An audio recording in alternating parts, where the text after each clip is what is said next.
Everyone, welcome to the live stream. Let me know in the comments, in the chat here, whether you can hear me. We got Rob, who's already asking about bears and some tips for training for the Great Divide Trail. So we're definitely going to be covering those topics on the live stream today. Bears, planning, gear, training. I have a bunch of questions from you guys already. If you have any other questions, drop them in the chat and we'll make sure to get to them. Got Mary Therese here from Sweden. We got Counterfeit from somewhere. How's it going, everybody?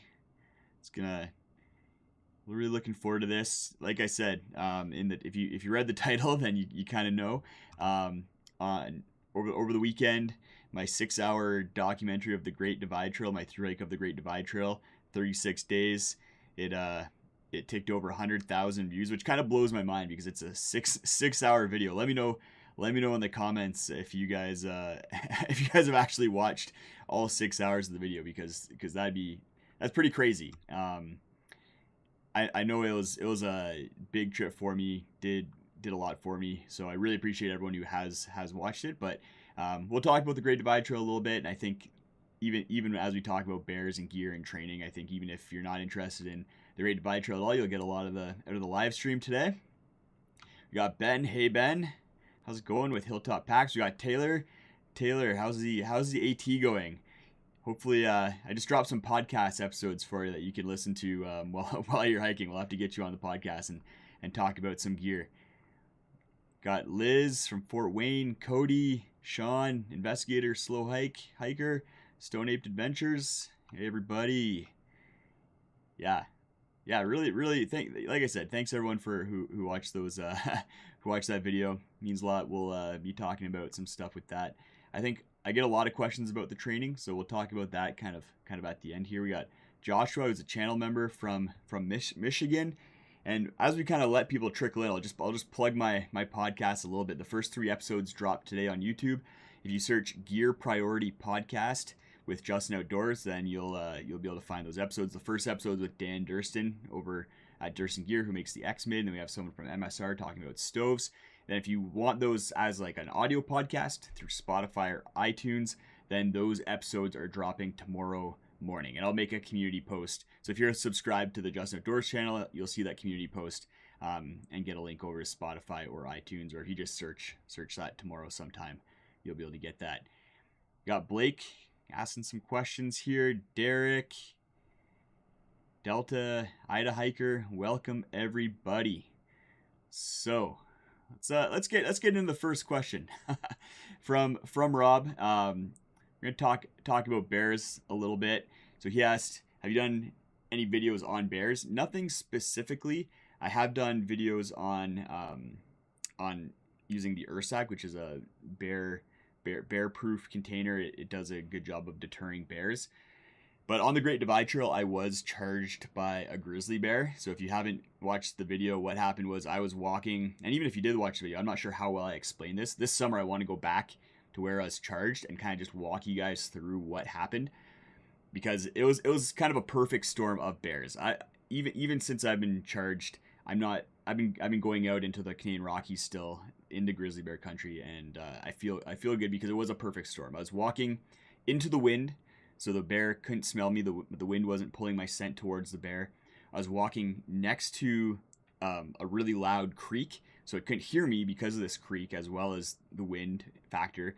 And then I was going up switchbacks, so I was coming around a switchback, a bunch of trees in between the switchbacks, and it was in a bunch of berries off to the side. So I came around the corner, I saw it saw me basically at the same time, and then it charged me just like right away. No hesitation, started charging me. Luckily, I was carrying my bear spray in a very accessible way on my pack, and as I was hiking through that area, I kind of had a feeling that, like, I knew I was in very sketchy bear habitat. There's tons of berries. It just seemed like I was going to encounter a bear. So when in that scenario, I'm constantly reaching back to my side pocket where I keep my bear spray and making sure I can like just stick my finger quickly into the bear spray loop so I can pull it out, flick off the safety, and spray the bear. And I had about 3 to 4 seconds, maybe a little bit more, but it felt like 2 seconds before the bear was within 15 feet of me, so I had my bear spray out. Then when it got about 6 to 10 feet away from me, I sprayed it right in the face. It stopped, all 4 paws, turned and ran away. I ran the opposite direction, fell down a creek, broke my sunglasses, lost some stuff, scraped myself up, super shaken, and then I hiked up the creek and then back onto the trail, and then just booked it another like 3 to 5 kilometers because I was supposed to camp about 200 meters from where the bear charged me, and I was just like, no way, Jose, that is not happening. So, good question, Derek. Was it scary to not have bear spray afterwards? So because I waited until the bear was very close to me, and I only had to give it like a 1 second shot in the face, and bear spray canisters have between 4 and 6 seconds of spray in them. So I still had probably 2/3 to 3/4 of a can of bear spray left at least. You do lose a little bit of kind of like the range, I guess, but it was I still had bear spray with me, and I did a test the next morning, I just did a little spray just to make sure it was still working and everything. So that was fine, but you are supposed to replace the bear spray after a use. So once I got to the next town, I got a new bear spray canister. But I think that kind of highlights something that you hear all the time, or you used to at least, where people would say, take the bear spray, and as the bear's like 50 feet away from you, create this wall of bear spray mist in front of you. And that just doesn't work. I've taken a lot of bear safety courses, bear training, and you're supposed to wait till it's close to you and spray it in the face, because that's what's gonna, you can create a little wall, but it's not gonna do much. A lot of time they're just gonna charge right through it, or it'll just get blown away by the wind. Before this trip, I sprayed bear spray multiple times in training exercises for work, and I knew how it didn't create a wall. It just would kind of just float, fall to the ground, or blow away. So yeah, wait till they're close and then spray them in the face. Yeah, so I had one spare pair of underwear, Sean, and I'm surprised I didn't need it, but that was scary. Luckily, instincts kicked in, and I was able to deal with the situation, and everyone got out of there safely. The word on the street, based on my conversations with people, they kind of think it was a young male, probably around 3 years old, who never really encountered humans, looked at me as like a smaller threat to its berry patch, and like wanted to attack me. And hopefully, getting sprayed in the face now associates humans in a negative way, and they'll live a nice, happy, humanless life. So that's the bear. That's the bear. If you guys are interested in bears, that's that. And I will have the video this summer where I go back to where I was charged and just drop a whole. You guys can see what happened there. Yeah. So yeah, drop any questions. Let me know. Counterfeit tips for the Rockwall Trail. Just make sure you're trained for it. It's a tough trail, even though it's only 50 kilometers long, and a lot of people do it over 3 or 4 days. You gotta train for it, and we'll get into that later on in the live stream. We're probably gonna we just kind of covered bears. If you guys have any more questions about bears, let me know. But we'll talk a little bit about planning for the Great Divide Trail. Probably just really touch on it quickly. I know I got a lot of questions about it, so I just want to talk about it, and then we'll talk about gear, kind of like what my favorite piece of gear were, anything I'd change up now that it's been like almost 2 years. Oh yeah, it's Easter. Hey, Huck. Yeah, anything I'd change based on the fact that there's been a lot of gear that's come out, and if there's anything I'd change in my gear list if I was gonna hike the trail again. So Karen, when did I tell Steph? So Steph's my fiance. When did I tell her about the bear? Right away. So I walked up the trail like that 300 meters to where I was supposed to camp, and then I was in reach messaging her right away. I'd kind of like broke down at that point. The adrenaline had worn off, and I was just bawling, and I was just messaging her, letting her know what had happened, that I was okay. And yeah, I also messaged Jesse with Backcountry Ford, who was hiking. He was about a week ahead of me on the Great Divide Trail, just kind of let him know, and just use the two of them as a support system. Just kind of let someone know. I just like, it was one of those scenarios where I just needed to let someone know what had happened, just to get it off my chest and calm myself down. And then I hiked another 5 kilometers to another spot. And this was like at the very end of the day, but I had that adrenaline kicked in, so I hiked fast. So I do get a lot of questions about planning for the Great Divide Trail. If you're not familiar with what the Great Divide Trail is, let's throw up some maps here. So if you're familiar with the Continental Divide Trail in the US, so that goes all the way from Mexico up through the United States. And then where the Continental Divide Trail ends in Glacier National Park here, Glacier, that's where the Great Divide Trail starts. So on Waterton Lake, Continental Divide Trail, boom, ends. Great Divide Trail starts, and then it goes through the Canadian Rockies, kind of winding through pretty remote terrain. You pass through about 4 towns as you work your way up towards Jasper, and then past Jasper, you finish the trail in the middle of nowhere at this place called Kakwa Lake. That's the end of the trail, and then you have 100 kilometers to. You have to figure out 100 kilometers down a logging road to get out. So this was the longest day that I ever hiked. Was the last day of the Great Divide Trail. I hiked 60 kilometers, and I hiked basically from, I think it was about here all the way to here, and that was a long day. But as I was at the end of the trail, I felt like I could have hiked for 100 kilometers. I was actually debating hiking all the way to the highway here where Steph was going to pick me up, but I ended up meeting some hunters who gave me a ride out on their side-by-sides, and then they gave me a ride down the highway to closer to where Steph was. So yeah, it was a fun trip, and there's a lot of planning because you go through a lot of national parks in Canada, and you need specific permits for that, and you book those around, like the permits went up like about a month ago, so people are booking their permits, and if you don't get all your permits exact, then you're running into problems where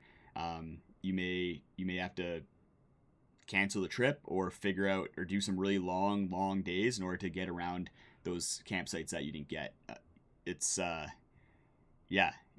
really tough one to do because of that permitting system. You can't get a permit for the entire trail, even though I know they're working on that.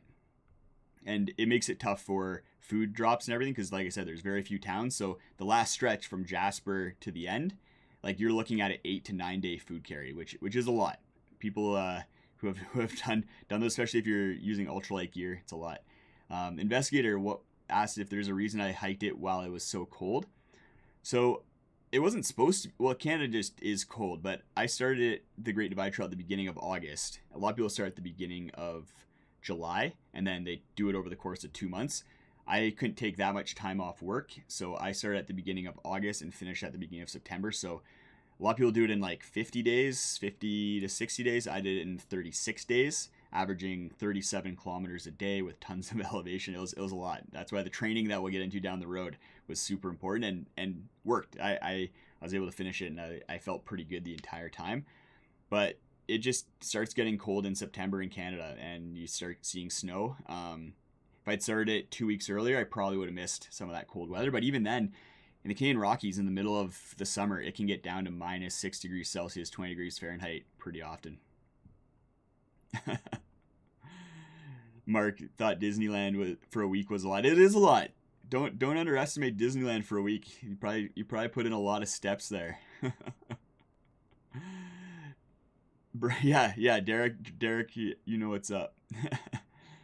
Brian, there'll be some more content on front country, kind of like car camping and stuff for sure. I enjoy making those. Blake, we'll do. I'm gonna just drop one gear question. Answer Blake's gear question here, and then I'll just kind of throw my recommendations if you're looking to hike the Great Divide Trail for time of year and stuff. So Blake asked for a 3-person freestanding tent. What you should get while you're backpacking BC. I would really look at the Nemo Osmo tents, like the Dragonfly or the Dagger series, depending on how lightweight you want to go. The Osmo fabric is really good. I really like it, and you can get those in 3-person versions. Otherwise, if you're okay with something a little bit heavier and made of nylon, then the REI SL2 Plus or 3 Plus tents are actually phenomenal for the weight that they are and the amount of space that you get. So I'd check out those. Or the Marmot Limelight tents are pretty good for size as well. So if you are looking to do the Great Divide Trail, then I'd probably check it. I'd probably start beginning of July like most people, maybe mid-July if you're looking to do it faster, because not this year. This year we don't have a lot of snow in the Canadian Rockies at all. We did not, unfortunately, we did not get the snow that California and Utah got. So it's the season's starting a lot earlier here, whereas a lot of the time of the year you're still gonna have snow at the high passes until mid-July. So that's why in the beginning of the trail, like you might be hitting snow at the beginning of July, but usually it's manageable. And then once you get to the higher parts, kind of in the middle of the GDT, that's when that snow is kind of melted by that point in time. So I'm gonna talk about a little bit about gear before we get into training for the Great Divide Trail. And there's 3 kind of keys for training that I want to talk about that I think helped me a lot for the Great Divide Trail, and I continue to try to do in order to help me with my hiking even now. But for gear, I just want to talk about my favorites and then the things that I changed. If you guys have any questions, drop them in the comments about gear. My favorite gear was probably my pack, the Mountain Smith Zerk 40. I'm still waiting for a brand to make a pack. Like the Zerk 40 is not perfect, and there's some things that I would change that would make it better, but at this point it's the best pack available for me. It's a frameless ultralight pack, so when I'm not carrying a ton of weight, it is great, but it can still carry up to 30 pounds due to the vest style shoulder straps that it has. And then the pockets that it has on the side and the front are really accessible. Like I think a lot of you have this problem, but with a lot of packs, it's hard to reach the water bottle, like a water bottle that's in the side pocket. And I feel like the solution that pack manufacturers are giving of putting water bottle pockets on the shoulder straps is kind of a lazy one. I personally don't like storing my water there. I feel like it just creates this more pressure on my shoulders. It's sometimes it's kind of annoying if it's a tall water bottle. I rather just have them easily accessible in my side pockets. And there's only a few packs where I can access the side pockets easily, and the Zerk 40 is one of them. But there are some things that I changed, especially like around the material, a little bit around the design of the shoulder straps. Gossamer Gear released the Kumo 36 Fast Pack, which was very promising, but I wish I had a couple changes as well. If you kind of merged the Zerk 40 with like Ultra Fabric and then the Gossamer Gear Kumo 36 Fast Pack, you probably have the perfect pack. That pack was awesome. My footwear, the Hoka Speed Goats, phenomenal. It kept my feet feeling really good. Great traction. What else was great? My tent was awesome. The Altiplex, yeah, some good stuff. Derek, I think it's not so much that like the college brands won't build a pack with me. I think it's more that they have their design philosophies around their packs, and my design philosophy kind of shifts away from that a little bit. I've mentioned these things in videos. I've mentioned them to pack designers. A lot of I don't know if it's just like that pack manufacturers have like really long arms or good shoulder flexibility, but I actually get told a lot like it's not a problem. Like people can reach the water bottle pocket, like reach their water bottles in our pockets, and I'm like, well, like I can't. I feel like I'm pretty good. Like I'm a relatively in shape. Like I don't have great flexibility, but probably fairly average. But yeah, I'd love to work with a pack manufacturer to create something. But yeah, it is what it is. At this point, I'm just kind of waiting. Don't worry, Karen. I've been chatting with physios about I have a lot of ailments, and we're working on all of them, including my shoulder flexibility, ankle mobility, foot function. Yeah, whole bunch of stuff. A lot of it is just a factor of getting old, but I also want to work on my resiliency and making sure that I'm able to do what I want for a long time.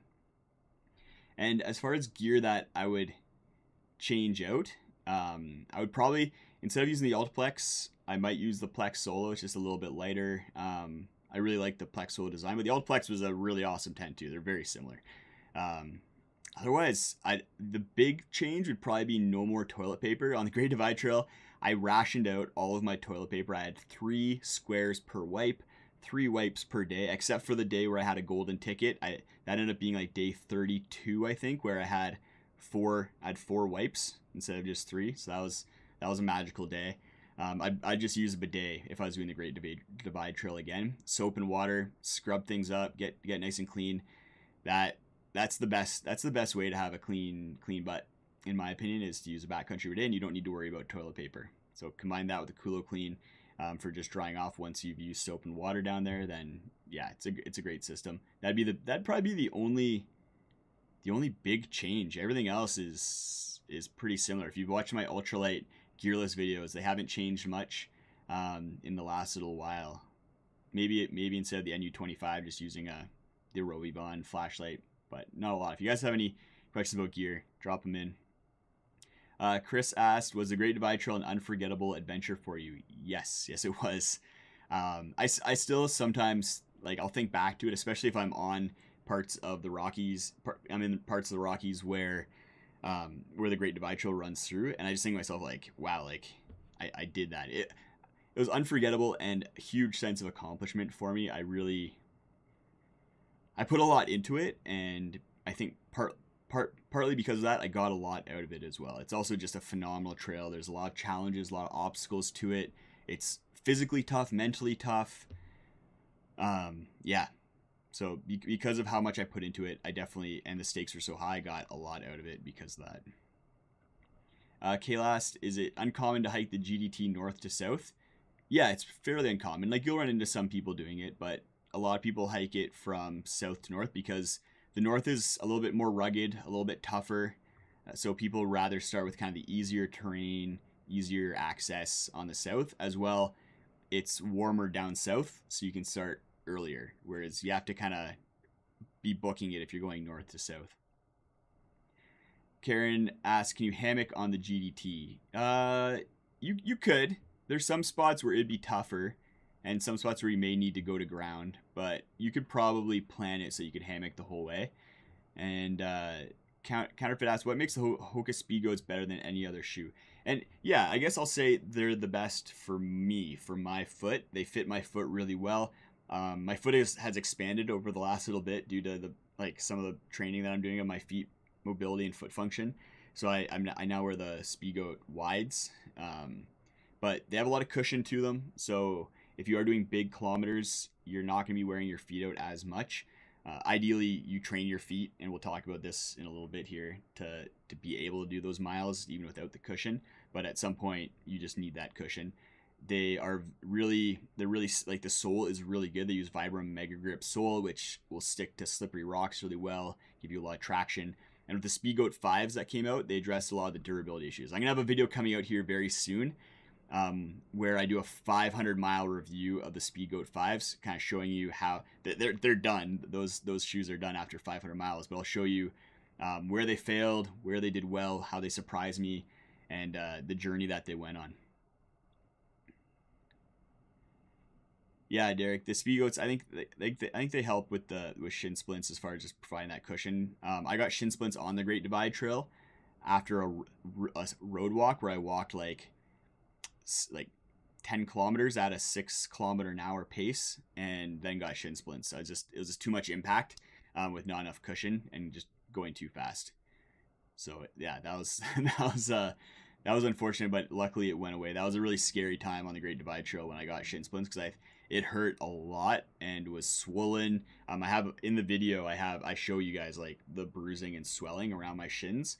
And I thought I'd potentially have to get off trail, but I was able to slow my pace down from 30, 35. I think all those days were 40 kilometer days, but I slowed them down to 30 kilometer days, and then was able to push and healed up, and then I was able to push through like a 50 kilometer day or something like that. But yeah, it was shin splints are not fun. So anything you can do to prevent that, that's good. Putting, is it better to put your tent on top of your backpack or in the bottom rear? So I put my tent inside of my pack, and it's usually closer to the top, just because it's light, and I don't want my pack to be top heavy, and I also want to be able to access it really easily. So when I get to camp, if it's raining, just take my tent out, set it up, and then I can put everything in. Paul, any new recommendations for quilts? I think for me, there's two kind of major options for quilts that I think are going to be good for most people. If you want a good affordable option, the Hammock Gear Econo Boro quilt is just a phenomenal value. But if you want something a little bit more customizable, a little bit higher end with maybe some lighter weight materials like 7 denier shell fabric and 950 power fill down, then the Enlightened Equipment Enigma is the way to go. What it's kind of weird, like I would never get a zippered foot box again. I'm going to be talking about the Enigma Revelation in some upcoming videos, and it has a zippered foot box, but I never find myself wanting to unzip the foot box of a quilt, so I'd probably just avoid that. I have an entire video about how to choose a quilt, so maybe go search for that and check it out. Yeah, the tongue is not as good on the Speedgoat 5 versus the Speedgoat 4. I agree with that. There's a couple features on the Speedgoat 5 that I talked about in the review, like the tongue as well as the little heel swoop that I don't like as much. And I mentioned on the videos, I've sent that info off to Hoka. Maybe they'll address it. They addressed the heel delaminating, the heel sole delaminating after a few hundred kilometers, 400 kilometers. So that was good. Marie MT, we'll call it MT. Hyperlight mountain gear tents and unbound tent. A lot of Hyperlight stuff is really expensive. I like their pyramid style tent. The Ultimate 4, I use that for wintertime. Probably use it for some summer trips. It's really good. 2-person DCF tent. I just got the Durston X Mid 2 Pro. I've set it up in the yard. It's looking pretty slick. It's still relatively narrow for a 2-person tent, but it will get the job done. Otherwise maybe you'd probably have to go to something like the duplex, the triplex from Z-Packs. Counterfeit, I just buy REI online through their website and they'll ship it to Canada, no problem. Let me know if you guys have some more questions about gear. I could talk about gear all day, as you guys know. That's what the new podcast is all about. Gear Priority Podcast. You can search it on YouTube right now, and then tomorrow it'll be up on Spotify and iTunes and all those other platforms. So definitely go check that out.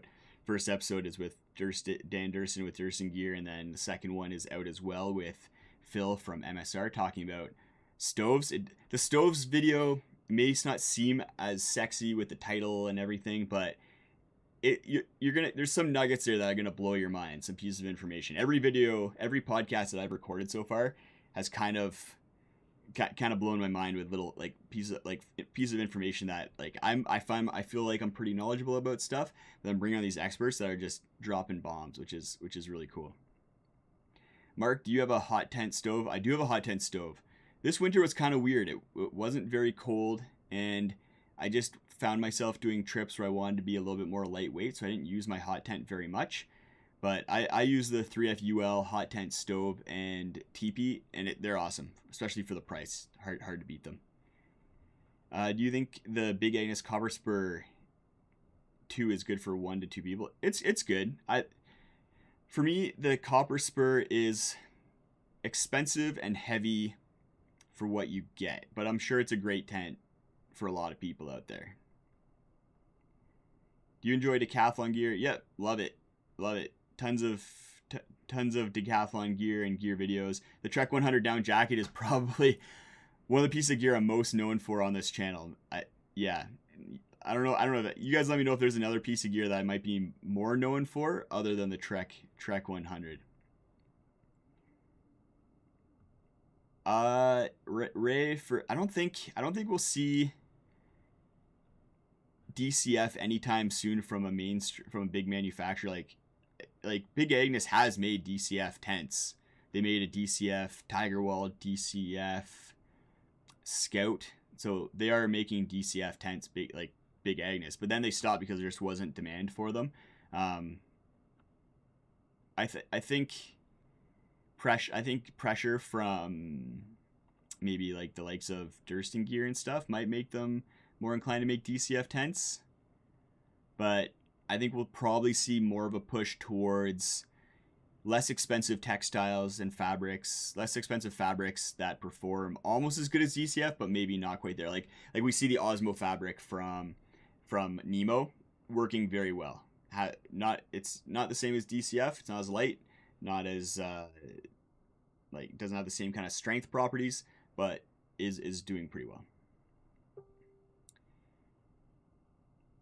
I just heard a ding from somewhere. Where'd that come from? You guys are dropping lots of questions. This is great. We'll just keep running through them. Would you recommend any other freestanding tents? Trying to think here. The Nemo makes some great freestanding tents. Let me just look around. Oh, the Sea to Summit Telos. I'm just looking at my tent walls over here. The Sea to Summit Telos tent is really good if you're not taking into crazy weather.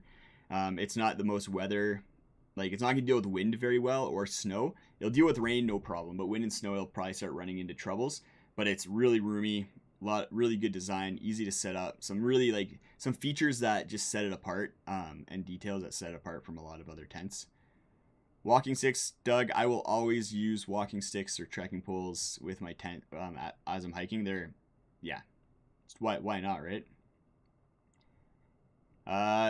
Sorry, Sean. I think I can't really recommend many trails. There's just so many out there. Like Rockwall Trail is good. Anything along the Great Divide Trail is pretty solid.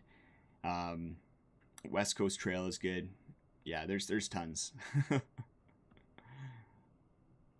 Top expert in hiking pillows. Yes. Thank you, 545 or Sasquatch. Gotcha. Thank you. I like my pillows. I like sleeping comfortably. If I could be known for pillows and sleeping pads, I'd be a-okay with that. Polar Ranger sleeping bag is solid. Josh, you're right.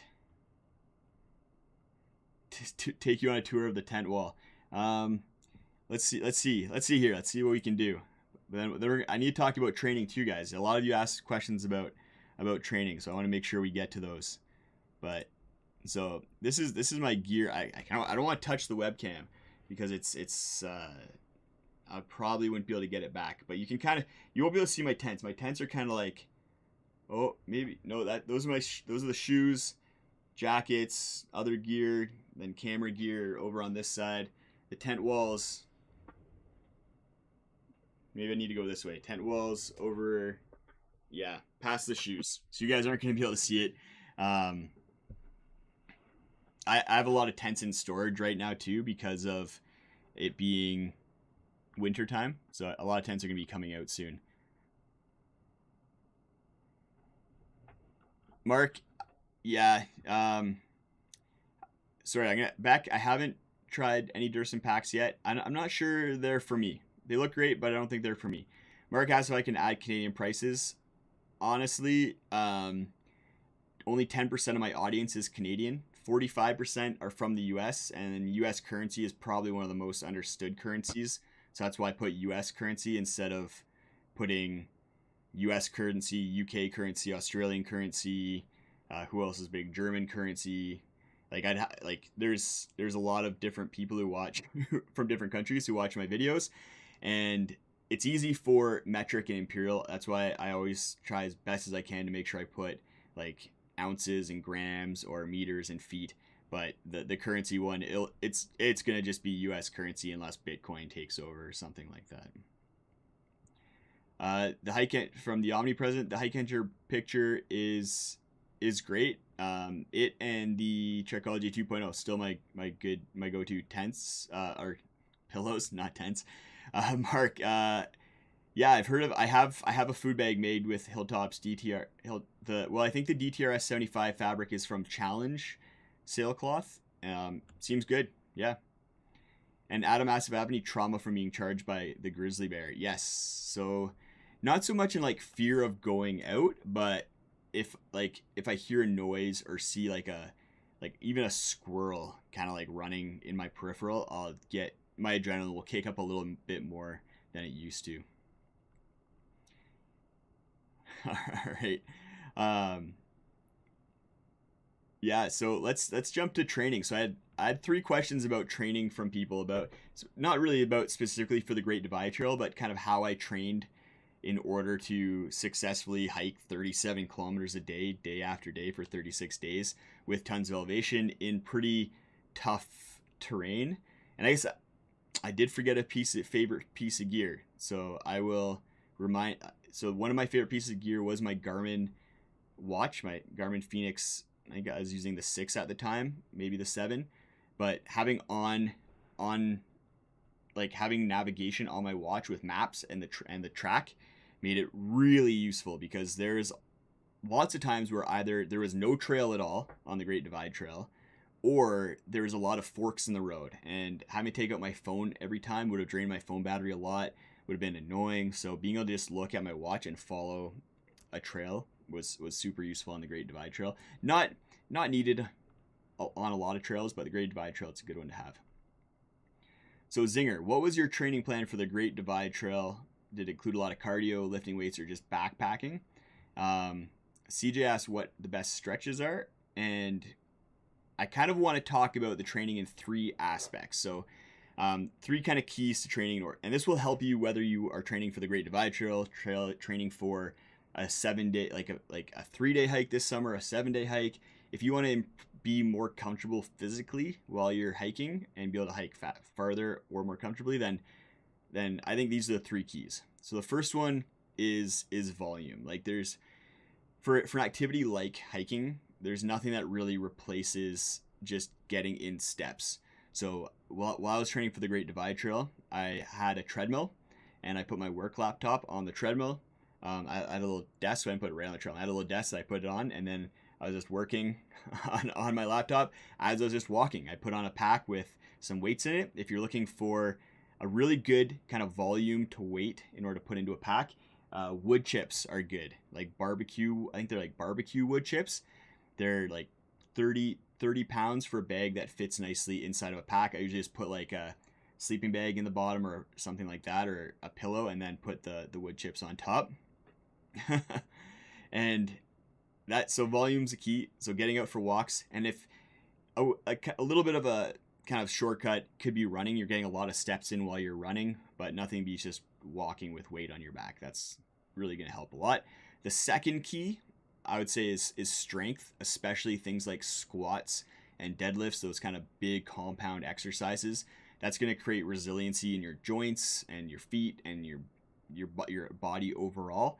And especially when you are doing those like really steep sections and your pack is fully loaded, you're going to appreciate that you did not skip leg day and that you were doing your squats in the gym.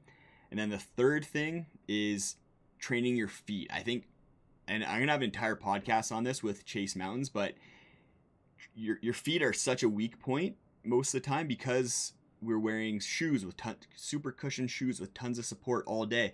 A lot of people wear shoes inside with cushion and support, or they're wearing slippers with cushion support. Getting your feet working in a more optimal way is going to be super key if you want to be more comfortable. If you want to avoid plantar fasciitis, shin splints, even like working up your entire posterior chain, I'd say start off by just not wearing, like just going barefoot around your house. And then after that, maybe pick up a pair of barefoot shoes that have a really wide toe box, minimal zero drop, and then minimal cushion. Wear those maybe when you're going for a walk down to the store, you're taking the dog for a short walk, and then you can slowly build it up. And at this point, I'm kind of in my barefoot training where I have a pair of kind of hiker barefoot shoes. So if I'm going for a shorter hike, like 5 or 6 kilometers, then I'll wear those in order to continue to train my feet. But I also have a standing desk, so I'll stand barefoot, and that just kind of helps with my feet, and I'll kind of move them around and just, yeah. Working on that barefoot training, I think I would have gotten a foot injury or some sort of injury related to that if I hadn't done barefoot training before the trip. And best stretches, so I would say there's 2 stretches that are key for me. It may be different for you, but these are the key stretches for me in order to avoid injuries. And that's a stretch I learned from Chase Mountains. That guy has a phenomenal channel for keeping your body going when you're hiking. And it's kind of like you stand with your legs straight, knees locked, and then you hinge.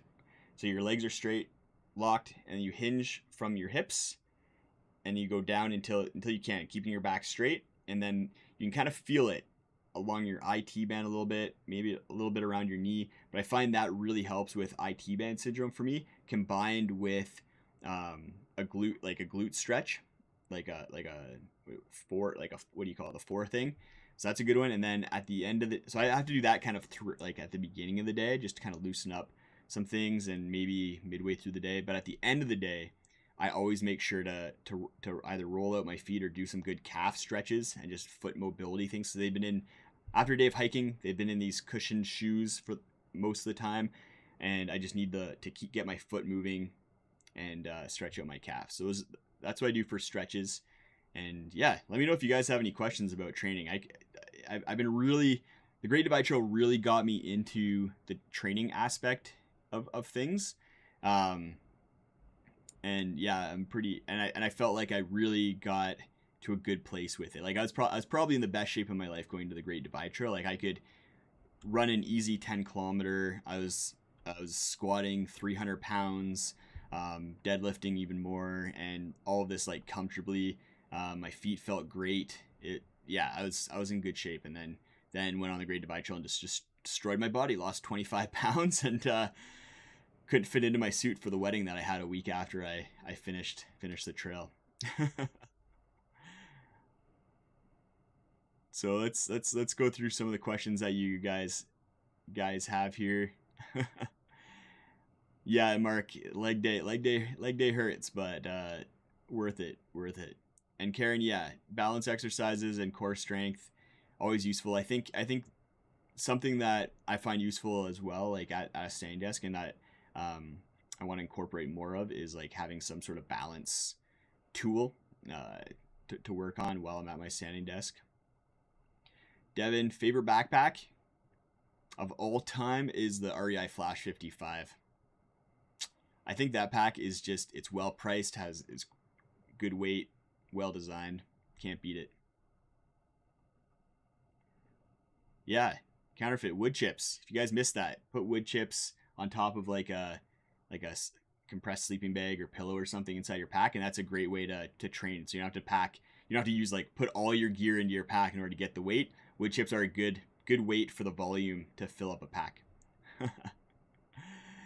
Christian, Rology cork ball. So I brought a Rology cork ball on the Great Divide Trail. I lost it within the first week, but honestly, I didn't miss it. So the most useful thing that I found for it was to roll out my feet.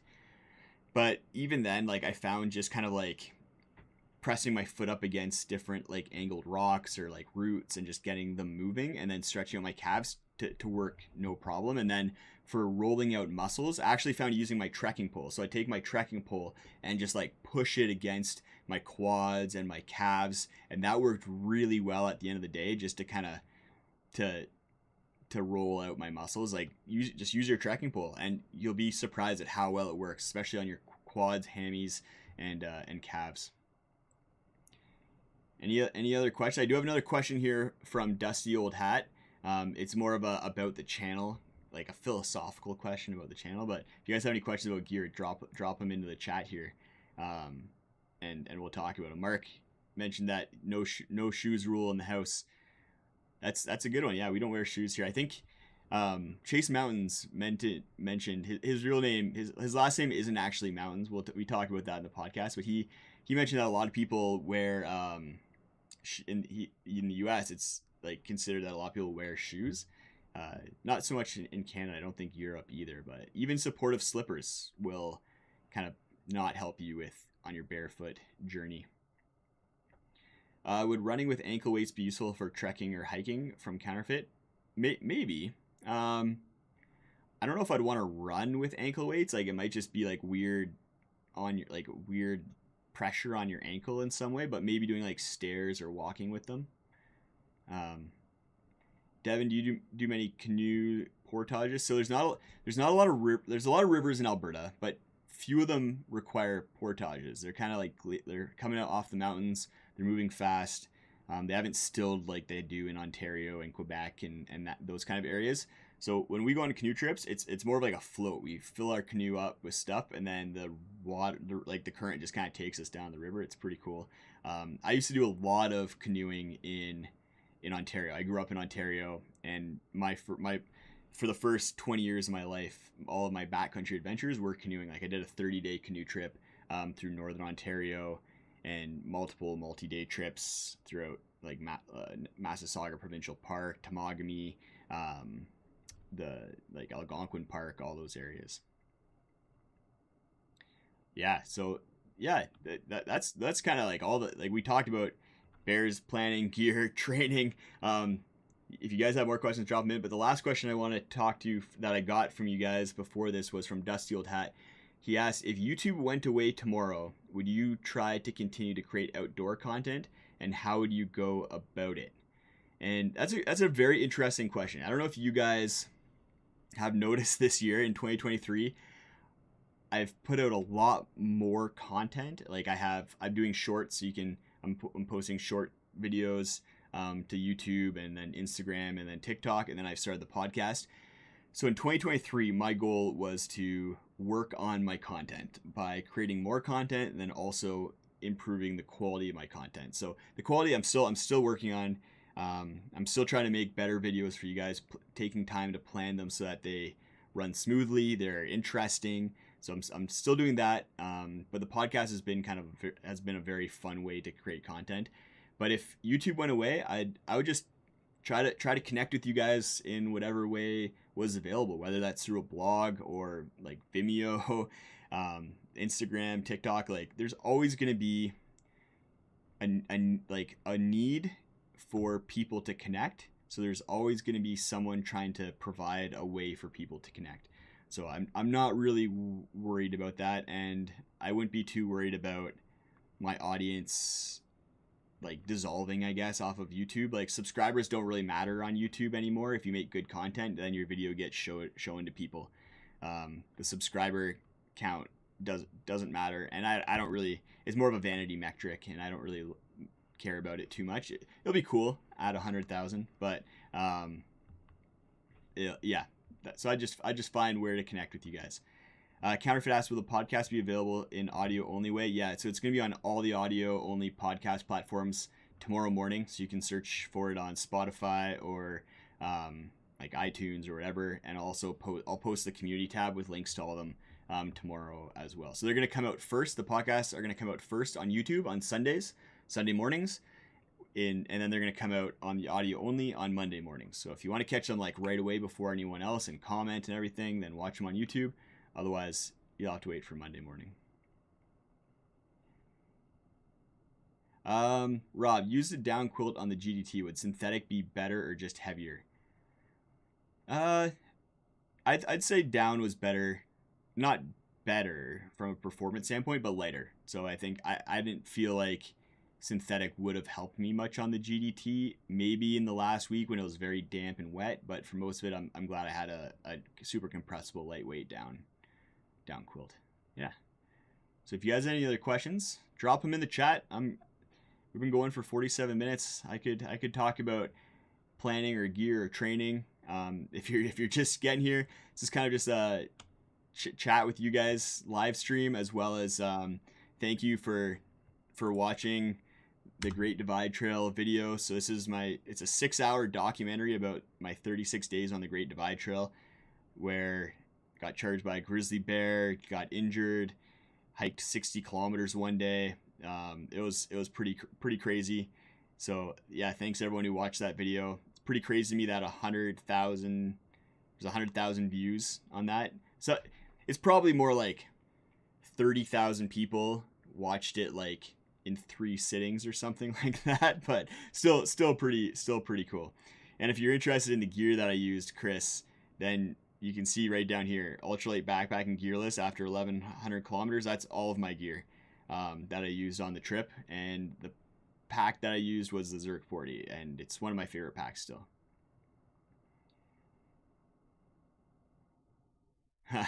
Devin, you must not have watched my my most recent video. I kind of talk about how the Zen Bivy isn't for me because I find it a little bit finicky. I have kind of arthritic fingers, and they don't do well with the little snaps on them. So yeah, I don't really like the Zen Bivy system. It's also heavy, so I just use a classic quilt, either the Hammock Gear Conoboro or Enlightened Equipment Enigma.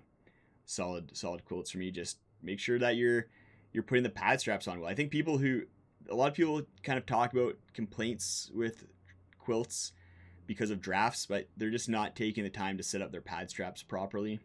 But if you do that, like I've slept in quilts down to minus 18 degrees, no, minus 30 degrees Celsius. And then that's minus 18 degrees Fahrenheit, I think. Yeah. Hey, Mark. Better late than never, buddy. Other Mark, do you ever fish on your trips? I don't. I don't fish on my trips. Um, I don't really fish. I don't even really have fires. Just not something that I really get into. It's I don't really, yeah, not something that I'm interested in. I know a lot of people like watching fires being built and people sitting around fires, but a lot of time I'm solo, and I'm warm enough in the gear that I bring, and don't really need a fire. We're gonna wrap things up now. Thanks everyone who popped in, asked questions. This was a lot of fun. I guess kind of just an off the cuff live stream, and it was yeah, turned out a lot better than I did. So thanks everyone for participating. Like I said, thank you for watching and the channel and that video, and supporting me on the Great Divide Trail. It meant a lot, and there's times on the Great Divide Trail where just reading the comments from you guys really kind of got me through it. So yeah, thanks for everything, and we'll see you guys on the next one.